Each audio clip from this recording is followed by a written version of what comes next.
Good morning, students. Today we'll be learning about the physiology of the small intestine. The learning objectives are to describe the composition, mechanism, and the function of the intestinal juices. We'll also be learning about the small intestinal movements, the regulation, and the functional aspect. So let's start with today's class. Coming to the functional anatomy of the small intestine as you can see in the figure is a convoluted tubule which is extending from the pylorus to the ileocecal valve. Here it is joining the cecum and opening into the first part of the large intestine, that is cecum. It is approximately 6 to 7 meters in length and it is divided into three parts: the duodenum, jejunum and the ileum. Duodenum being the shortest and the widest part and receives the opening from the common hepatopancreatic duct. Okay, and the next are the jejunum and the ileum, which are not sharp demarcation exists between the two of them. The proximal 2/5 is the jejunum and the distal 3/5 is the ileum.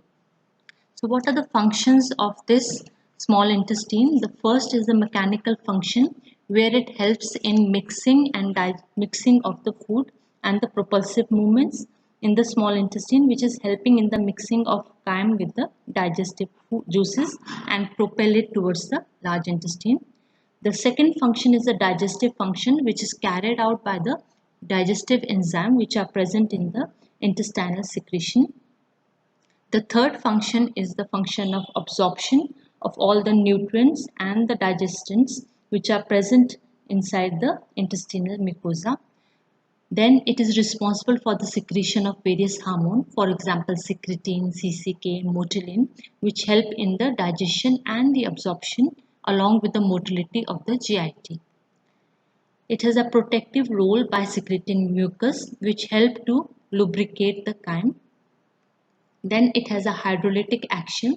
It provides water and thus help in the hydrolytic processes of the enzymatic reactions which are occurring to facilitate digestion. Now talking about the histology of the small intestine, it is divided into four: the mucosa, submucosa, muscle layer and serosa. And as you can see in this figure, what do you see? These circular folds are present in the mucosa and they are known by the name of plica circularis. These are the extensive folds which are present in the mucosa and they will increase the surface area in order to increase the absorption of the nutrients. These folds also delay the transit of the food. Therefore, both these things will facilitate each other to facilitate the absorption process in the small intestine. The next figure that you see is a finger-like projections. You can see they are villi. They are approximately 5 million in number and they have a structure. As you can see, these are the columnar epithelial cells. They are also known by the name of enterocytes. Inside the core, you can see the red color structure which is arteriole, the blue one which is venule, and the green one which is lacteal or the lymphatic system. So a network is being formed in the center or the core along with the smooth muscle extension. Along with this, we also have a nerve connections, network of nerve which are connected to the submucosa and the myenteric plexus. Now continuing with the histology part, beside villi you can also see certain structures which are crypts of Lieberkühn. They are single tubular glands which invaginates deep into the lamina propria. They are present in between the villi. These glands are lined by undifferentiated columnar cells and also contain goblet and Paneth cell. The increase in surface area caused by these crypts is approximately 10 times. Then we have a microvilli. The cells, the enterocytes, are lined by these microvilli which are approximately 100 microvilli. These are also increasing the surface area of the intestine by another 20-fold. And the plica circularis we have already studied increases the surface area by 3-fold. So all these three structures are contributing to the increased surface area. And why do we require an increased surface area? That it will help in better absorption of the nutrients which are present in the lumen. So all these increase the absorptive surface, all three of them approximately 1000-fold. That is an area of 250 square meters, nearing to the surface area of a tennis court. So All these three factors are important determinants. Now talking about the small intestine secretion, also known by the name of succus entericus. They are alkaline in nature and cloudy in appearance. Cloudy because of the presence of shed epithelial cells by the villi, the cholesterol and the mucus. And their functions is protection of the epithelial, mucosal epithelium by the production of mucus, facilitating digestion and dilution of the acid which is present there. So this small intestine secretion is comprising of water, which is 98.5%, and the solutes, which are 1.5%. The composition of the content of water is variable, varying from 1.5 to 3 liters, and the solute part is divided into the organic and the inorganic. The organic constituents which are present are basically the enzymes and the mucus. Amongst enzyme we have enterokinase, which is responsible for the conversion of trypsinogen to trypsin. Then we have peptidases, which help to digest peptides into amino acids, for example aminopeptidase and dipeptidase. Then we have disaccharidases, which help to split disaccharide into monosaccharide. The lipases, which help to split the triglycerides, and the mucus. Mucus is secreted by the Brunner gland and the goblet cell, and as we said, it protects the intestinal mucosa and lubricates the chyme. The solute content is the inorganic one, which has cations and the anions, which comprises approximately 0.7%. Now, how is this intestinal secretion being regulated? Whenever there is presence of food in the upper gut that moves to the intestine, this will lead to the stimulation of the local enteric system via the myenteric reflex. The chyme which is present here will lead to the increase in the volume and the total enzyme output of the intestine. Secondly, the movement of the chyme through the intestine will also result in the distension of the small intestine that will cause the increase in volume and the enzyme output. Third, the vagal stimulation, be it stimulated by the Brunner gland or by local stimuli, it will lead to the increase in intestinal secretion. Then there is also a hormone by the name of vasoactive intestinal polypeptide. It is also reported to increase its secretion. The secretion of Brunner gland contributing towards the alkaline mucoid secretion is stimulated by vagus stimulation or the local irritation, resulting in the increase in the intestinal secretion. So all these factors contributes toward the regulation of the intestinal secretion.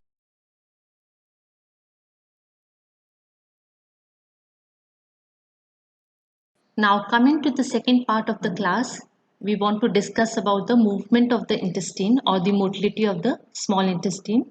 The motility of the small intestine that occurs during the interdigestive period, the period when it is between the meal or the person is fasting, it is through migrating motor complex, also known by the name of MMC. The second is a period that is related to the meal, the motility during the digestive period. One is the mixing movement that occurs through the segmental contraction, and another is a propulsive movement such as peristalsis and peristaltic rush, and third is the movement of villi that is occurring. The third type of motility which is seen in the small intestine are the motility reflexes, be it peristaltic reflex, gastroileal reflex or intestinal reflex. So let's discuss about them. So first, coming to the first type of movement that is present between the meal or during the phase of the fasting is known by the name of migrating motor complex. It is also known by the name of interdigestive housekeepers. Why? Because MMC help to remove any type of food which is present in the stomach or the intestine during the interdigestive period, so that it prepares for the next meal. So they are also known as interdigestive housekeepers. So this type of wave which is seen in motor migrating complex begins in the esophagus and then travel to the entire GI tract. It sweeps, as we said, the remaining chyme present in the stomach and the intestine into the intestine and further down the GIT. It is occurring as a wave every 60 to 90 minutes and lasting for 10 minutes. The rate of progression of this wave is 5 centimeter per minute. And As you can see, it has three phases: phase 1, phase 2 and phase 3, depending upon the intensity and the strength of the motor migrating complex. Whenever the food is consumed, whenever the food enters the stomach, then these type of waves are abolished. And the primarily cause for this motor migrating complex, it is believed that a hormone by the name of motilin, which is secreted by the small intestinal epithelium, helps to regulate the strength of motor migrating complexes. So this is the first type of motility which is present in the small intestine. So the next set of movement that occur in intestine are the mixing movement, also known by the name of segmental contractions. These type of movement, as you can see in this animation, they are the most common type of intestinal contraction which is occurring throughout the digestive period. It occurs in a rhythmic fashion and therefore they are also known by the name of rhythmic segmental contraction. During this contraction, a section of the small intestine, as you can see in the figure, approximately 2 to 5 centimeters contracts.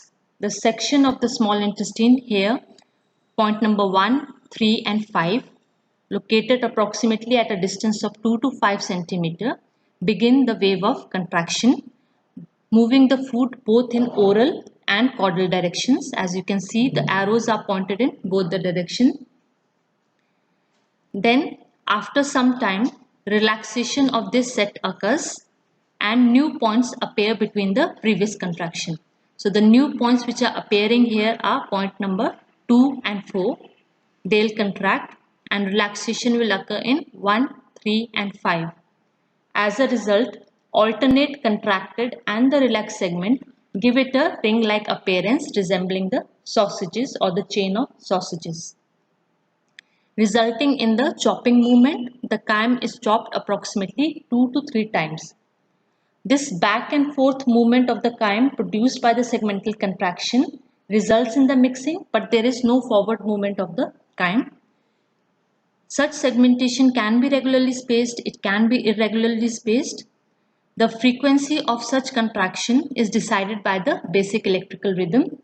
Although for the duodenum it is 12 times per minute, and for jejunum and ileum, it is 8 times per minute. So these segmentation movement can also be concentric or it can be eccentric. Eccentric is when it is appearing less than 2 centimeter in length, the localized segment, due to the contraction of the outer longitudinal smooth muscle. And concentric are longer than 2 centimeter and they are relatively uniform circumference, and it is due to the contraction of the inner circular smooth muscles. So here the mixing of the food is occurring without the movement of the food. Okay, this is segmentation. The next set of movements which are present in the small intestine are the propulsive movements, also known by the name of peristalsis. These movements, as you can see in the animation, are present on the oral side. The arrows are moving towards the oral side and the food is moving towards the caudal side.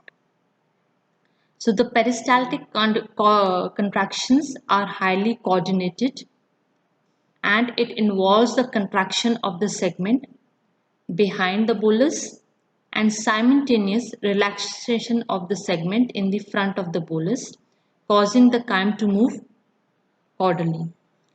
Each contraction is traveling to a variable distance, a short distance, and then it is dying off.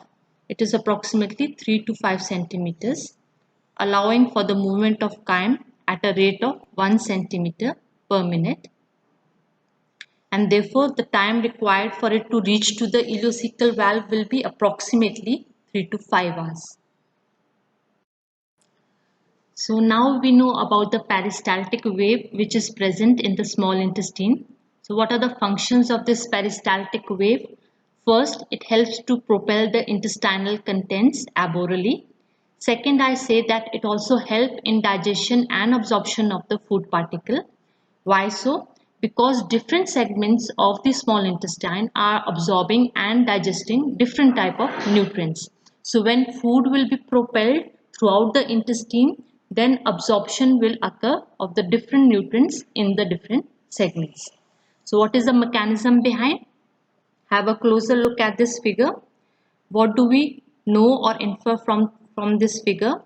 First, a stretch is produced by the food. The food will lead to the stimulation of serotonin hormone, which is produced locally. This serotonin hormone will activate the sensory neuron, as you can see in this figure, which is traveling towards the myenteric plexus. So once it travels towards the myenteric plexus, it is traveling in a bidirectional form. As you can see, it is also traveling towards the oral end and also traveling towards the caudal end. Okay, so it is leading to the stimulation of acetylcholine, which is acting through the muscarinic receptors to produce muscle contraction, and simultaneously it is also leading to the activation of VIP and nitric oxide, which causes the relaxation of the smooth muscles. So two events are occurring simultaneously. One is the contraction of the muscles in an oral direction, and second is the relaxation of the muscles below the point of stimulus, or receptive relaxation is occurring in the caudal direction, facilitating the movement of food. So a circular ring will be formed in the oral direction and it will be relaxed in the caudal direction so that food can be propelled easily along the small intestine. Now that we know that how peristaltic wave is being formed and what is the neural circuitry behind the peristalsis, we now know that this peristalsis is entirely a phenomena that is occurring in the enteric nervous system, comprising of the submucosal plexus, as you can see in this figure, and the myenteric plexus. So it is occurring without any extrinsic control. But when we talk about the regulation of peristalsis, there are different conditions which a body is exposed, for example, fight, flight, or emotional responses, in which an action is also mediated through the nervous system. So we have a neural component also to the regulation of peristalsis. How is it being exerted? It is through the parasympathetic and the sympathetic system. As you can see here, the green colored nerves are the parasympathetic nervous system, which lead to the increase in the motility of the GIT or the intestine. As you must have experienced during anxiety examination period, there is increased motility in small intestine. So why is it happening? Because of the stimulation of the parasympathetic nervous system, further leading to the release of acetylcholine and the contraction of the muscles. Similarly, when there is fight and flight response, there is decrease in motility caused mainly by the sympathetic nervous system exerting its action through the enteric nervous system. So beside this neural control, we also have a hormonal control. Various hormone can increase the motility of the small intestine. For example, gastrin, thyroxine. In thyroid disorders, the patient complains of increased motility or diarrhea. That is because of this involvement of thyroxine in the intestinal movement or the peristaltic movement. And the decrease is also seen in cases of secretin, release of secretin and glucagon hormone.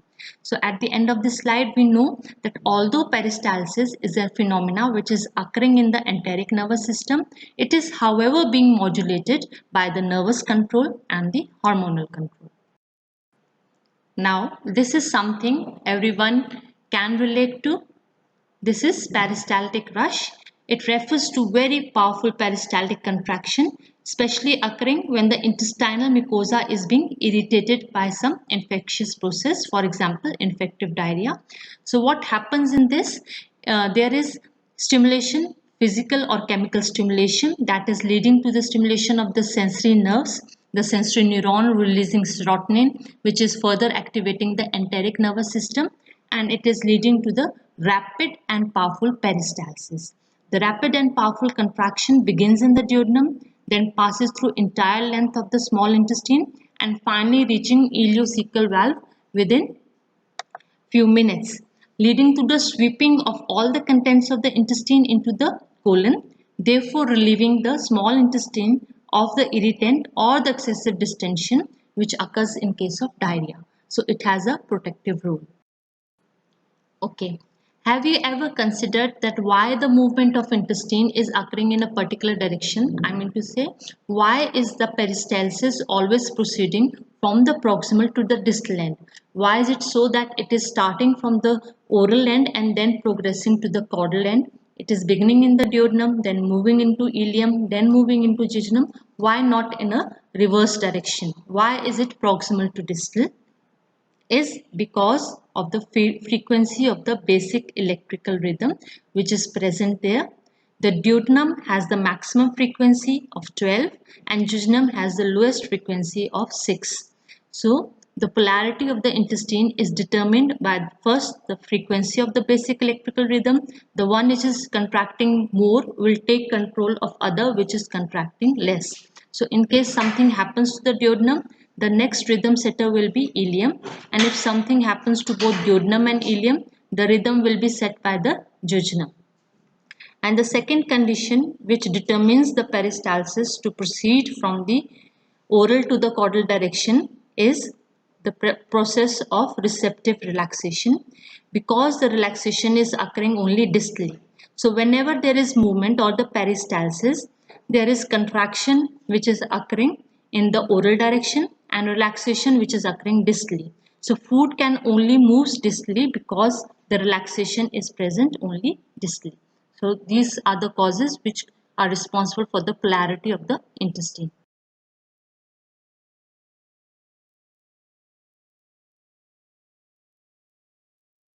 Now we know about the polarity of the intestine. Based on this polarity of the intestine, a law is there which is known by the name of law of intestine. Initially, it was proposed by Starling in 1901, also known by the name of theory of receptive relaxation or the polarity of the intestine. In this, an experiment was done in which the intestine was taken, a segment of intestine was taken, it was cut and then it was resutured. Okay, so first we have experimental proof in which first figure shows a normal intestine where the peristalsis is from oral to the caudal direction, as you can see with the black arrow which is moving from oral to the caudal direction. Then we have figure B in which the segment of the intestine was removed, it was cut and sutured in the same position. So we have again a peristaltic wave which is moving from the oral to the caudal direction because myenteric plexus are remaining in the same direction. The third figure, as you can see in this figure, the peristalsis has stopped. It has stopped where? At the proximal sutured end. Why? Because the cut segment which is sutured now in a reverse position, leading to the stopping of the peristalsis. So meaning hereby that polarity of the intestine determines the directions of the peristaltic wave. Okay. We have also mentioned that there is also movement of villi during the phase of digestion. The movement of villi consists of alternate shortening and elongation of the villi. This is caused because of the presence of a smooth muscle filament which is extending into the villi, known by the name of muscularis mucosa. There are two types of movement, as you can see here. One is pumping type of movement, another is a lashing type of movement. These movements are initiated by the local nervous system when there is presence of chyme, and there is also a release of a hormone which is known by the name of villikinin, which is secreted from the small intestinal mucosa. It is important for the movement of the villi. This movement is also known by the name of milking of villi, the pump type of movement, because there is lengthening of the villi, then there is shortening of the villi, then again lengthening and shortening, resembling the process of milking. Therefore, it is also known as milking of villi. It helps to facilitate the lymphatic flow freely from the central lacteals to the lymphatic system. So these help in the absorption of the digested foodstuff from the lumen of the intestine. We know that small intestine has three types of movement: the motor migrating complexes, the movements which are present during the phases of digestion, and the third type is the motility reflexes, which we'll study in this slide. So these reflexes, as the name suggests, have a stimuli: the afferent nerve, the center, efferent nerve, and the effect. So the first type of reflex is this reflex. As you can see, it is present within the enteric nervous system and it is a local reflex. It is being stimulated by the chemoreceptors and the mechanoreceptors which are present inside the gut wall. The local afferents are going to the enteric nervous system, the myenteric and the submucosal plexus, and the efferents are going then to the muscles, the glands and the blood vessel. So this is a local reflex. Example of this reflex is peristalsis, as we have just seen, or the secretory or the mixing movements. Next reflex which is there, in which the chemoreceptor and the mechanoreceptors are going to the through the vagus afferent. They are not going to the CNS but instead going to the prevertebral ganglia, in which we have the parasympathetic and the sympathetic efferent nerves, which will again lead to the stimulation of the enteric nervous system, which will cause the efferents to the muscle, blood vessels and the gland. So short reflex is different from the local reflex because it is going into the prevertebral ganglia and it has parasympathetic and the sympathetic nerves as efferent channels. The third type of reflex is a longer type of reflex in which the stimulation from chemoreceptor and the mechanoreceptors from the gut wall is traveling up to the CNS through the splanchnic and the vagal afferent nerves. And as you can see in this diagram, the efferent are coming through the parasympathetic and the sympathetic nerves directly to the gut muscles, secretory cells and the blood vessels. Okay, so this is a long reflex going to the spinal cord and the brainstem and then coming back directly to the effector organs, the muscles, the gland and the blood vessels. So we have three types of reflexes: the local reflex, the short reflex and a long reflex. When we talk about any reflex, we know that it has a stimulus. It has an afferent nerve that carries the signals to the center where it is decided upon, and then efferent nerve carries back the signal to the effector organ, and finally there is an effect. So how do we name a reflex? A reflex has two components: one, the place of origin, and second is the place of termination or the destination. So when we call it a gastroileal reflex, it means it is originating from the stomach or the gastrum and then it is terminating in the ileum. So gastroileal reflex is stimulated by the distension of the stomach. It is traveling through the short and long reflexes. That means it is involving the vagus nerve along with the hormones which are present. And the final effect that will occur will be stimulation of contraction of the ileum and the relaxation of the ileocecal valve. Such reflex will lead to the delivering of the intestinal contents to the large intestine, and it is seen usually after the first meal. That will lead to the movement of the food from the stomach into the intestine, and newborns are thought to defecate by this reflex along with the gastrocolic reflex. The second reflex, intestinal, origin intestine, termination intestine. Again, so whenever there is over distension of the intestine, then it will hamper with the absorption and digestion if the food will be moved. So what do we require? We require the inhibition of the intestine so that food can be absorbed nicely. So what will happen? A short and a long reflex pathway will be set up which will inhibit the peristalsis, resulting in longer stay of the food into the intestine, or it will delay the transit time. So what will happen? It will cause the distension of one part of the intestine which decreases the contraction of the peripheral part of the intestine, facilitating the absorption and the digestion process. Similarly, colonoileal reflex. Now you know the reflex will start from the colon and it will go towards the intestine, and it will prevent the basic aim of this reflex is the prevention of inhibition of the peristaltic movement so the colon can perform its function. Okay, this is an exercise for you. You have to name this reflex and also outline the reflex arc and name the type of reflex. As you can see in this diagram or the figure, the food is present in the duodenum. It is causing the sensory stretch receptors, activation of the sensory stretch receptors, which is causing the release of serotonin. The sensory nerve is traveling up to the CNS through the vagal nerve.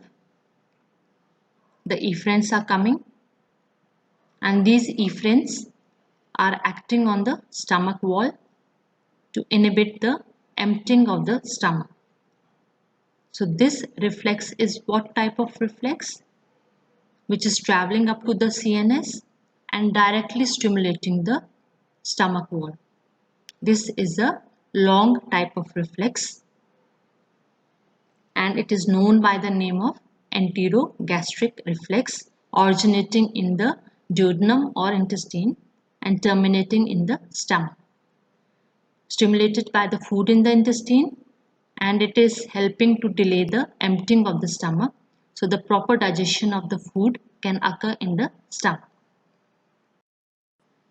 Now, after studying the normal physiology of the small intestine, now coming to the abnormal or the pathological aspect, there is a condition in which there is decreased intestinal movement. It is known by the name of adynamic ileus or the paralytic ileus, because of the decrease in the movement of the intestine resulting from the direct inhibition of the smooth muscles.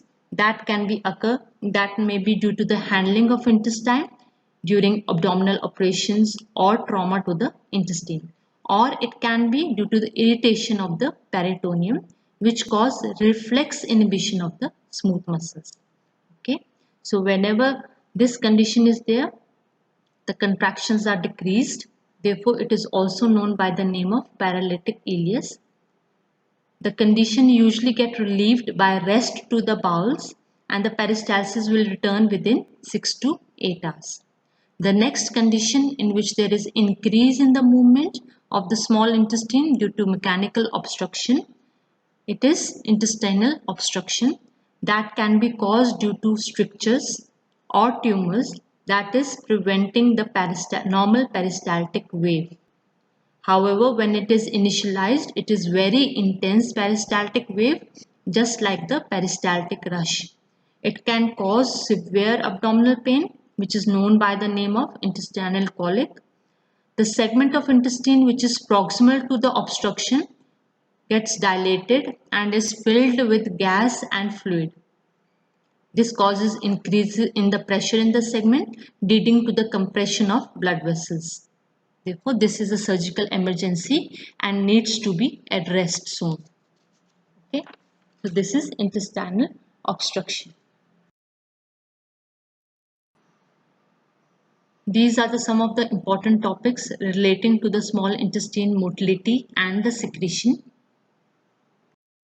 And this is the reference material for the class. Thank you so much. And if you have any doubt, kindly WhatsApp me on my personal number between a timing of 11 to 1 tomorrow. Thank you so much.